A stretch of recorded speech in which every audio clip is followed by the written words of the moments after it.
الحمد لله رب العالمين والعاقبة للمتقين والصلاة والسلام على سيد المرسلين وعلى آله وصحبه أجمعين أما بعد فأعوذ بالله من الشيطان الرجيم بسم الله الرحمن الرحيم وننزل من القرآن ما هو شفاء ورحمة للمؤمنين وقال النبي صلى الله عليه وسلم عليكم بالشفاعين تلاوة كلام الله وشربة العسل وقال النبي صلى الله عليه وسلم من لم يشفي القرآن فلا شفاه الله من لم يكفي القرآن فلا كفاه الله او كما قال علیہ الصلوۃ والسلام۔ بھائی دیکھو، عام طور پہ ہمارے ذہن میں ایک بات یہ ہے کہ اس دور میں جادو، جنات، حسد، نظر یہ سب بہت عام ہے،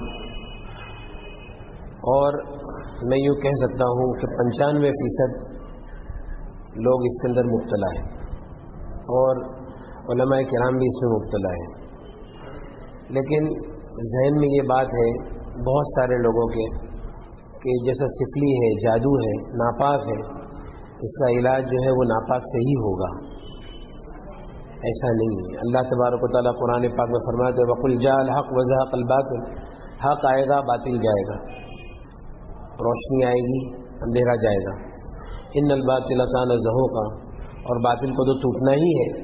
وَنُنَزِّلُ مِنَ الْقُرْآنِ مَا هُوَ شِفَاءٌ وَرَحْمَةٌ لِلْمُؤْمِنِينَ، اللہ تبارک و تعالیٰ فرماتے ہیں ہم نے قرآن پاک کو نازل کیا، اس کے اندر شفا ہے اور رحمت ایمان والوں کے لیے۔ نبی کریم صلی اللہ علیہ وسلم نے فرمایا دو شفا کو اپنے پر لازم پکڑو، ایک اللہ کے کلام کی تلاوت اور دوسرا شہد پینا۔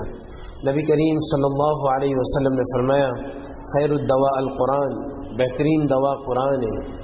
نبی کریم صلی اللہ علیہ وسلم نے فرمایا جس کو قرآن شفا نہیں دے گا اس کو اللہ شفا نہیں دے گا، اور جس کے لیے قرآن کافی نہیں اللہ اس کے لیے کافی نہیں۔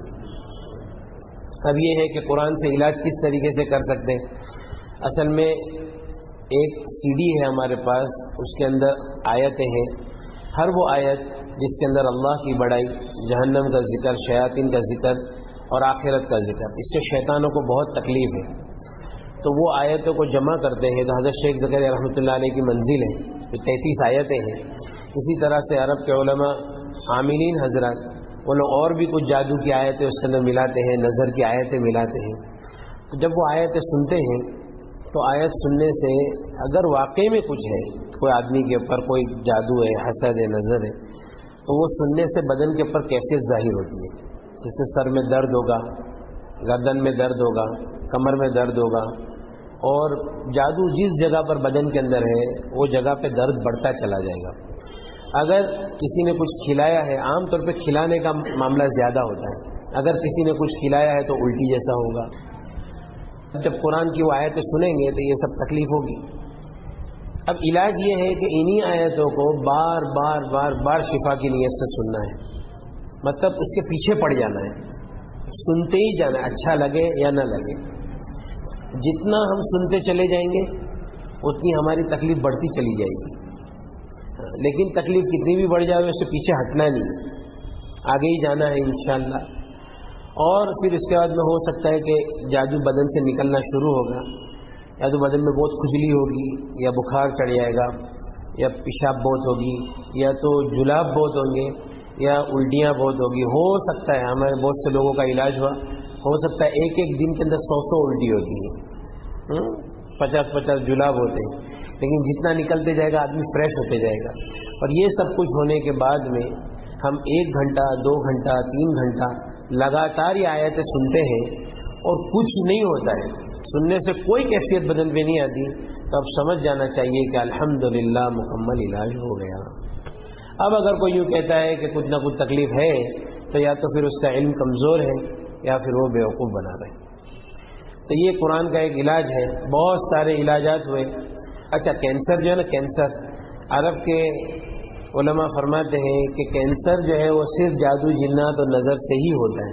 کینسر کوئی بیماری بلکہ بڑی بڑی بیماریاں، جتنی بھی بڑی بڑی بیماریاں ہیں، کینسر ہے، ہارٹ ہے، اسی طرح سے گھٹنوں کی تکلیف ہے، جوڑوں کا درد، اسی طرح سے بچے جو نہیں ہوتے اور عورتوں کو بہت خون جاتا ہے، یہ ساری تکلیفیں جنات اور نظر کی وجہ سے ہی ہوتی ہے۔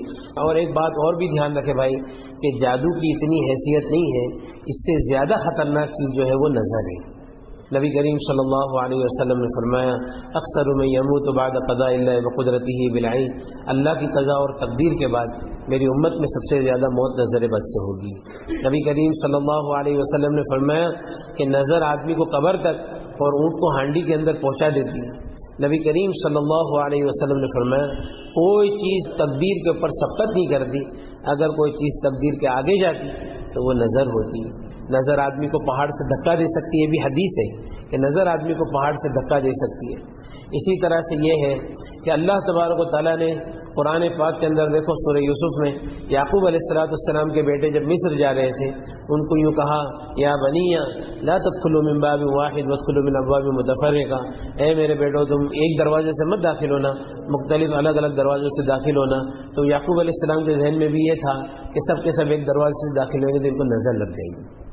نظر سے بچنے کا اللہ کے رسول صلی اللہ علیہ وسلم نے دعا مانگنے کا حکم دیا، استعیذ باللہ من العین فإن العین حق، نظر بد سے اللہ کی پناہ مانگو کیونکہ نظر بد حق ہے۔ نبی کریم صلی اللہ علیہ وسلم نے فرمایا العین حق یحضرها الشیاطین وحسد بنی آدم، کہ نظر حق ہے، شیاطین اس کو حاضر کرتے، بنی آدم کا حسد اس کو لاتا ہے۔ اب یہ ہے کہ نظر کیوں لگتی ہے؟ کوئی آدمی نے کسی کی تعریف کیا، اس تعریف کے اندر اس نے اللہ کا ذکر نہیں کیا، بس تو وہ نظر لگ جاتی ہے۔ تو عام طور پہ ہم کسی کی تعریف کر دیں کہ بھائی چہرہ کتنا اچھا دکھ رہا ہے، اب اس نے اللہ کا ذکر نہیں کیا، نظر لگی کہ بھائی فلاں آدمی کا علم کتنا مضبوط ہے، اب اس میں اللہ کی تعریف نہیں کی، ماشاء اللہ بارک اللہ نہیں کہا تو نظر لگی۔ کیونکہ ایک آدمی کی تعریف ہوتی ہے، شیطان اس کو پسند نہیں کرتا کہ کسی آدمی کی تعریف ہو، فوراً وہ اس کے اوپر حملہ کرتا ہے۔ لیکن جب کوئی آدمی اس کے اندر کہتا ہے ماشاء اللہ بارک اللہ، اللہ تعالیٰ آپ کو اور برکت عطا فرماوے، اب اس کے بعد میں وہ نظر کا اثر کیا ہو جاتا ہے؟ ختم ہو جاتا ہے۔ اب یہ ہے اللہ کے رسول صلی اللہ علیہ وسلم نے فرمایا اپنی نعمتوں کو آدمی راز میں رکھے، اپنی نعمتوں کا زیادہ تذکرہ نہ کرے، نعمتوں کو راز میں رکھے، اور اپنی بیوی کی تعریف نہ کرے، اپنے بچوں کی تعریف نہ کرے، اپنی کسی چیز کی زیادہ تعریف نہ کرے، کسی کو شوشہ بھی نہ کرے۔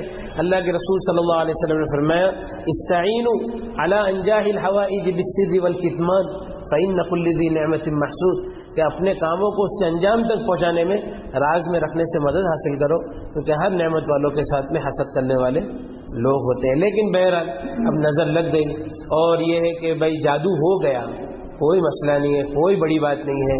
اور دیکھو ایک بات ہے، ایسا ہو نہیں سکتا کہ کوئی چیز جب عام ہو جاوے اور اس کا علاج عام نہ ہو، یعنی اس کا علاج مخصوص لوگوں کے پاس ہو اور ان کی جاگیر بن کے رہ جاوے، ایسا ہو نہیں سکتا۔ تو یہ قرآن ہے، اور قرآن یہ سورج ہے، یہ سورج سب کے لیے نکلا ہوا ہے اور ہر آدمی اس سے فائدہ اٹھا سکتا ہے۔ یہ قرآن ہے، اس میں شفا ہے، بے شک ہے، اس میں کوئی شک کی بات نہیں ہے، اور ہم نے تو علاج کر کے دیکھا ہے۔ سب سے پہلا علاج ہوا، احمد آباد سے فون آیا کہ بھائی ہمارے حضرت مفتی صاحب نے کہا تھا کہ بھائی وہ جنید کو فون کرو، اس نے کوئی قرآن کے علاج کی ترتیب ہے وہ بتائے گا۔ وہاں سے فون آیا، میں بولا بھائی دیکھو میں کسی کے گھر پہ نہیں آؤں گا، میں تمہارے کو یہاں سے علاج بتاؤں، اگر ہو سکتا ہے تو کر لو۔ تو علاج یہ ہے کہ آپ کو فجر سے لے کے رات تک قرآن سننا ہے، فجر سے ظہر تک سننا ہے، اس کے بیچ میں نیند آئے گی، آپ کو سونا نہیں ہے۔ اچھا، پھر ظہر میں کھانا کھانا ہے، کھانے کے بعد تھوڑی دیر کیلولا کرنا ہے۔ کیوں کیلولا کرنا ہے؟ کیونکہ شیطان کیلولا کرتا نہیں ہے، کیونکہ تم سوتے رہیں گے تو وہ جاگتا رہے گا، وہ کیلولا کرتا نہیں ہے۔ لیکن دوسرے ٹائم پہ تمہارے کو سلائے گا تو تم کو سونا نہیں ہے، قرآن سننا ہے۔ اب اس کا پہلا ایک دن گیا، اچھا اتنا سخت جادو تھا، کم سے کم نہیں تو بھی 15 سال کا جادو تھا وہ۔ تو کہا کہ مولانا پورا دن سنتے سنتے نا سر بہت دکھ رہا ہے۔ بولا چلو الحمدللہ، پکڑ میں معاملہ آیا۔ اب دوسرے دن اور سنا، بولا اور سنو بھائی، اور سنا تو بولے کہ تھوڑی تھکان لگ رہی ہے، کمزوری لگ رہی ہے۔ بولا الحمدللہ، اندر جو چیز ہے وہ کمزور ہو رہی ہے، ورنہ قرآن سے تھکان کا کیا مطلب ہے؟ تیسرے دن بھی کمزوری، چوتھے دن تو ایسی حالت ہو گئی کہ ایسا لگتا تھا کہ ابھی یہ مر جائے گا۔ اس کے والد نے مجھ کو کہا کہ بھائی یہ تو ایسا لگتا ہے کہ ابھی جائے گا دنیا سے۔ میں بولا دیکھو بھائی جانا تو اس کو ویسے بھی ہے، کینسر میں ہے، آپ سوچ لو، کھائی دونوں طرف ہے، یا تو ادھر گر جائے گا یا ادھر گرے گا، اس سے اچھا یہ قرآن ہے، اس کو چلنے دو۔ اچھا میں بولا کہ بھائی وہ بیمار ہو گیا بہت زیادہ، آپ کو کیا ہوا؟ بولے مولانا میں بھی اس کے ساتھ میں سنتا تھا لیکن میرے کو کچھ نہیں ہوا۔ تو بولا پھر آپ کو کچھ نہیں ہوا، اس کو ہو رہا ہے تو سوچو نا کیوں ہو رہا ہے، چلنے دو۔ اب 5واں دن تھا اور اس کو الٹی ہوئی، الٹی میں پتھر نکلا، اس کے اوپر لکھا تھا اوم۔ پھر دوسرا ببول کے کانٹے، گوشت کا ٹکڑا، بال، گانٹھ لگے ہوئے سب بال تھے، وہ سب نکلا۔ میں بولا بھائی یہ تو سب نکل گیا، وہ فریش ہو گیا۔ تو بولا ابھی اور بھی آپ کو سننا ہے. پھر اس کا میرے خیال سے کچھ چھٹا دن تھا, بس قرآن سنا, ہری ہری الٹی, ہرے ہرے جلال. اور اس کا 9واں دن تھا, صبح سے رات تک نے قرآن سنا, وہ آیتوں کو سنا اور اس کو کچھ نہیں ہوا. بولے بھائی دیکھو الحمدللہ آپ کے جو جادو وغیرہ تھا وہ سب ٹوٹ گیا, اللہ تعالیٰ نے آپ کو شفا دے دیا, اب کوئی مسئلہ نہیں ہے. اب آپ کا کینسر چیک کرا لو. اب کینسر چیک کرائے تو کینسر بھی نہیں ہے, الحمدللہ سب ختم ہو گیا. اسی طرح سے ہمارے یہاں پہ ایک عورت ہے, اس کے سینے کے اندر گانٹھ ہو گئی تھی کینسر کی. اب اس کے بعد جب قرآن پڑھے تو خبیث حاضر ہو گیا, معاف کر دو, چھوڑ دو, کبھی نہیں آئیں گے, یہ وہ. قرآن سنتے سنتے کمزور ہو کے وہ نکل گیا. اور پھر اس کے بعد میں بولا کہ بھائی ابھی قرآن اور سنتے رہو. تو اس کو ایسا لگتا تھا کہ وہ گانٹھ کے اندر کسی نے کیمیکل ڈال دیا ہے, اتنی جلن ہوتی تھی اور الٹی جلاب چالو ہو گئے. 2 دن تک ایسا چلا. 2 دن کے بعد میں کہا کہ اب وہ گانٹھ چھوٹی ہو گئی اور ایسا کچھ لگتا نہیں ہے, اب قرآن سننے سے کچھ ہوتا نہیں. بولا بھائی واپس چیک کر لو. 2 دن پہلے کا رپورٹ اور 2 دن کے بعد کا رپورٹ, اس کے اندر بتایا کہ کینسر ہے ہی نہیں, چربی کی گانٹھ ہے, ختم ہو گیا الحمدللہ. ہمارے وہاں سورت میں ایک صاحب تھے, تو ان کی بیوی کو خون بہت جاری رہتا تھا, اور خون کے بارے میں حدیث ہے الاستحاضۃ من الشیطان.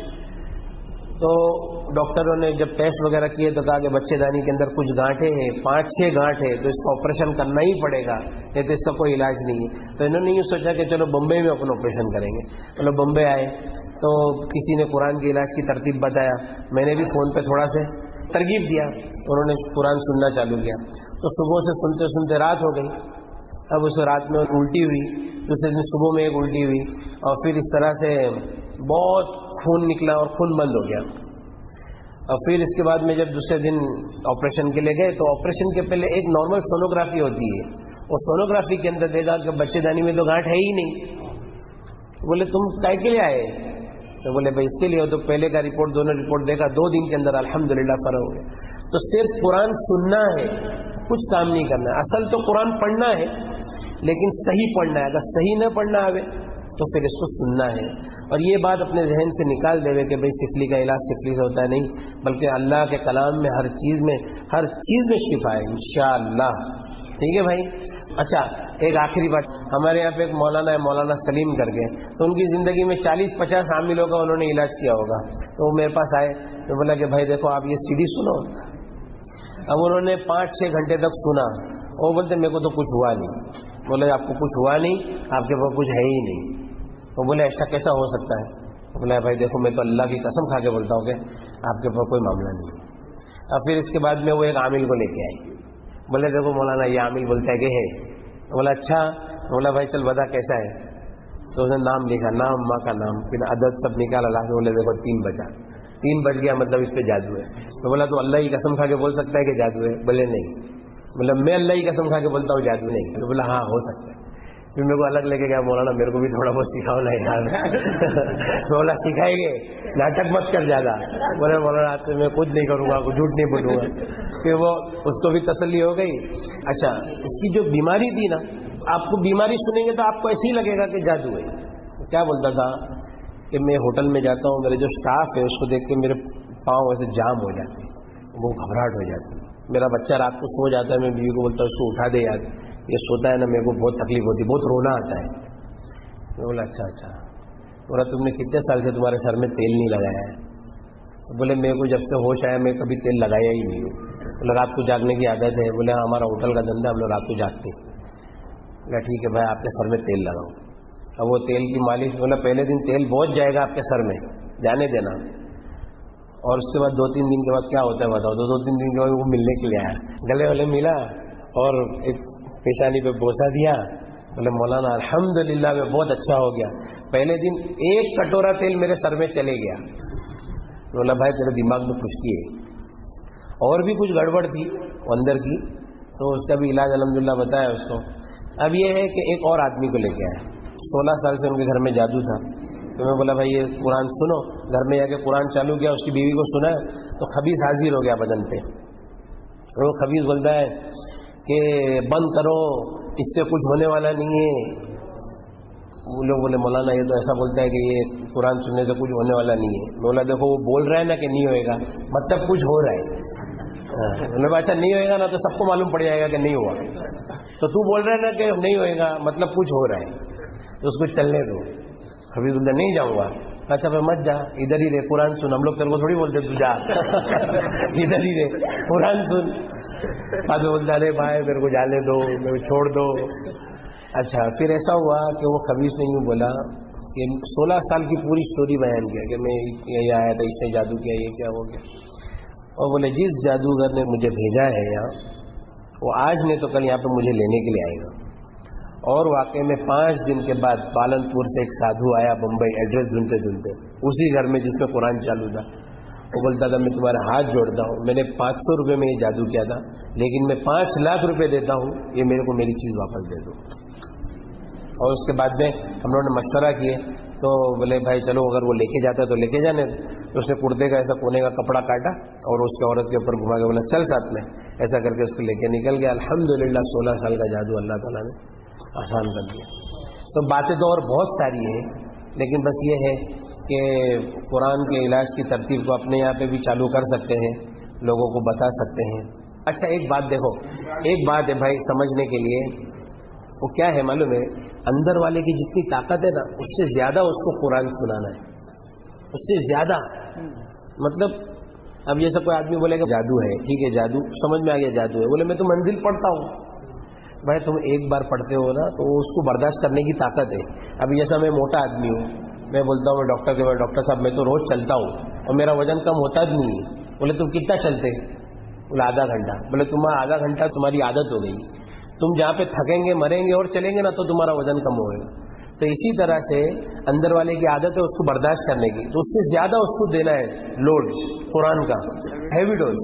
پھر اس کے بعد میں لاسٹ میں وہ تھکنا چالو ہوگا, اور تھکنے کی سب سے بڑی علامت یہ ہے کہ قرآن سننے کے ٹائم پہ نیند آئے گی, مطلب وہ کمزور ہو رہا ہے, اس کو آرام چاہیے, اس کو سونا نہیں ہے. پھر جلاب میں الٹی میں نکل جائے گا, اور آپ 1 گھنٹہ 2 گھنٹہ 3 گھنٹہ سنتے اور کچھ ہوتا نہیں ہے, ختم ہو گئی بات, اب کچھ ہے ہی نہیں. ہم لوگ بہار گئے تھے, ہمارے ایک چاچا ہیں, انہوں نے کہا تھا وہ کوئی ایک عامل بہار میں بہت اچھا تعویذ دیتے, تو چاچا نے مجھے زبردستی بھیجا. میں چاچا کو بولا چاچا قرآن سنو, کا کوئی سب لفڑے میں پڑھتے. بولے نہیں یار تعویذ لے کے آ جائے یار. ہم لوگ بہار گئے. جب بہار میں وہ عامل صاحب کے یہاں کم سے کم 200-250 آدمی کی لائن لگتی تھی, اور ہم لوگ تو مہمان خصوصی تھے, بہت اچھا استقبال ہوا. اور ہم لوگ ایک کمرے میں تھے, تو قاری صاحب کا خاص آدمی وہ ہمارے پاس ملنے کے لیے آیا. وہ حکیم صاحب تھے, ان کو پوچھا کہ حکیم صاحب بہت قبض رہتا ہے, اس کی کوئی دوا ہے؟ حکیم صاحب نے ایک دوا بتائی. بولے یہ تو میں کھا چکا ہوں. دوسری بتائی, بولے یہ بھی میں کھا چکا ہوں, کچھ ہوتا نہیں ہے. تو میں حکیم صاحب کو بولا حکیم صاحب اس کا کچھ نہ کچھ مسئلہ ہوئے گا. حکیم صاحب بولے بھائی ابھی ہم دوسرے کے علاقے میں ہیں, ہاں تم ادھر یہ سب مگج ماری پالتے. میں بولا ٹھیک ہے. پھر وہ آیا, اس کو بولا میں بھائی دیکھو یہ گڑبڑ ہے, قاری صاحب کے پاس تم علاج کراؤ. بولتا چھوڑو سب قاری صاحب, تم میرا علاج کرو. بولا ٹھیک ہے بیٹھو. اب میں نے قرآن پڑھنا چالو کیا, اس کے اوپر وہی رکیا. تو فنسن علی القوم الکافرین کے اوپر میں اس کو پوچھا کیا ہوا؟ بولے بہت الٹی جیسا ہو رہا ہے. تو بولا دیکھو بھائی آپ کے پیٹ میں جادو ہے. پھر میں بولا آپ حافظ ہے؟ بولا ہاں حافظ ہے. تو میں بولا آپ کوئی 8 سے 10 پارے پڑھنا ہے. تو بولے کہ میں 10 پارے نہیں پڑھ سکتا ہوں, میں تو 2 پارے کے اوپر تو پڑھ ہی نہیں سکتا ہوں. بولا وہ آپ کو پڑھنا ہے. تو بولے ٹھیک ہے مولانا میں کوشش کروں گا. اس نے 2 پارے کے اوپر برابر, وہ 2 پارے کے اوپر سے حالات اس کے بگڑنے چالو ہو گئے, لیکن اس نے پڑھا اور پھر اس کے بعد اس کو الٹی چالو ہو گئی, اور الٹی بھی کرتا رہا, میں قرآن بھی چالو رکھا. ہم لوگ وہاں سے سفر کے دوسری جگہ پر گئے, پھر وہاں سے آئے. تو بولا مولانا آج الحمدللہ میں نے 15 پارے پڑھا اور مجھے کچھ نہیں ہوا. بولا بھائی الحمدللہ آپ کا علاج ہو گیا. تو یہ قرآن کا علاج ہے بھائی, اس میں 1 پیسے کے خرچ کی ضرورت نہیں ہے, نہ مشت نہ زعفران نہ امبر, ہاں کچھ بھی خرچہ, نہ مرغی نہ لیمبو نہ لال کپڑا. ایک ہمارے عربی عامل ملا, تو بولتا ہے کہ تمہارے ہندوستان میں شیخ لوگ یہ سب منگاتے, ہانڈی منگاتے, لال کپڑا منگاتے. میں بولتا ہوں خالی قرآن پڑھو, قرآن سنو, فرشتوں کو جو چیز کی بھی ضرورت ہوگی اللہ کے پاس سے لے کر آئیں گے. اللهم لك الحمد كما ينبغي لجلال وجهك وعظيم سلطانك. اللهم لا احصي ثناء عليك انت كما اثنيت على نفسك. اللهم صل على سيدنا مولانا محمد وعلى ال سيدنا مولانا محمد وبارك وسلم. لا اله الا هو الحليم الكريم. سبحان الله رب العرش العظيم والحمد لله رب العالمين. نسألك موجبات رحمتك وعزائم مغفرتك والغنيمة من كل بر والسلامة من كل إثم. لا تدع لنا ذنبا إلا غفرته ولا هما إلا فرجته ولا دينا إلا قضيته قضيت ولا مريضا إلا شفيت ولا حاجة هي لك رضا إلا قضيتها يا أرحم الراحمين. اللهم يا أول الأولين يا آخر الآخرين يا ذا القوة المتين يا راحم المساكين يا أرحم الراحمين. اللهم إنا نسألك العفو والعافية الدائمة في الدنيا والآخرة. اللهم أرنا الحق حقا وارزقنا اتباعه وأرنا الباطل باطلا وارزقنا اجتنابه. اللهم إنا نسألك الهدى والتقى والعفاف والغنى. اللهم لا سهل إلا ما جعلته سهلا وأنت تجعل الحزن سهلا إذا شئت. اللهم إنا نسألك من خير ما سألك منه نبيك وحبيبك محمد صلى الله عليه وسلم ونعوذ بك من شر ما استعاذك منه نبيك وحبيبك محمد صلى الله عليه وسلم وأنت المستعان وعليك البلاغ ولا حول ولا قوة إلا بالله العلي العظيم. سبحان ربك رب العزة عما يصفون وسلام على المرسلين والحمد لله رب العالمين.